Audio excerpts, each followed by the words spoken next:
to heaven.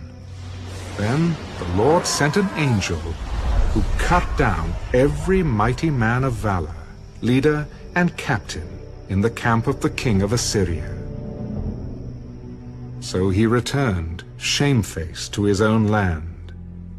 And when he had gone into the temple of his God, some of his own offspring struck him down with the sword there. Thus the Lord saved Hezekiah and the inhabitants of Jerusalem from the hand of Sennacherib the king of Assyria, and from the hand of all others, and guided them on every side. And many brought gifts to the Lord at Jerusalem, and presents to Hezekiah king of Judah, so that he was exalted in the sight of all nations thereafter. In those days Hezekiah was sick and near death, and he prayed to the Lord. And he spoke to him, and gave him a sign. But Hezekiah did not repay according to the favor shown him, for his heart was lifted up. Therefore wrath was looming over him and over Judah and Jerusalem.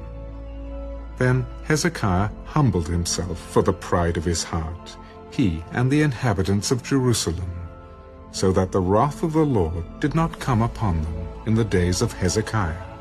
Hezekiah had very great riches and honor, and he made himself treasuries for silver, for gold, for precious stones, for spices, for shields, and for all kinds of desirable items, storehouses for the harvest of grain, wine, and oil, and stalls for all kinds of livestock, and folds for flocks.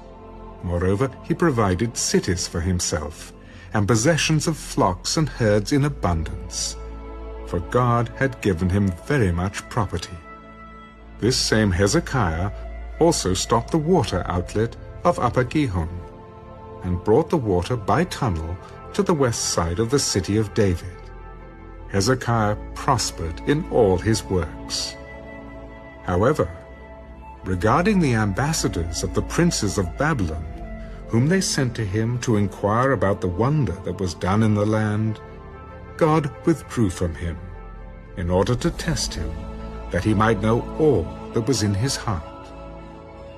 Now the rest of the acts of Hezekiah, and his goodness, indeed they are written in the vision of Isaiah the prophet, the son of Amos, and in the book of the kings of Judah and Israel.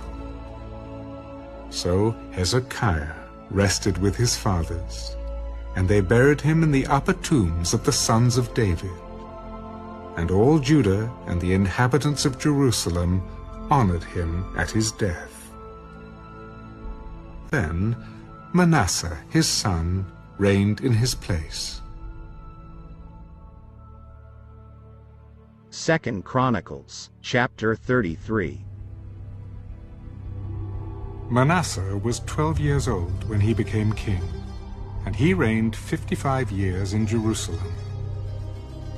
But he did evil in the sight of the Lord, according to the abominations of the nations whom the Lord had cast out before the children of Israel.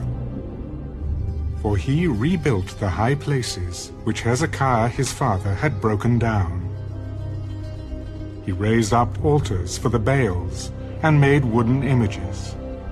And he worshipped all the host of heaven and served them. He also built altars in the house of the Lord, of which the Lord had said, "In Jerusalem shall my name be forever." And he built altars for all the host of heaven in the two courts of the house of the Lord. Also he caused his sons to pass through the fire in the valley of the son of Hinnom. He practiced soothsaying, used witchcraft and sorcery, and consulted mediums and spiritists. He did much evil in the sight of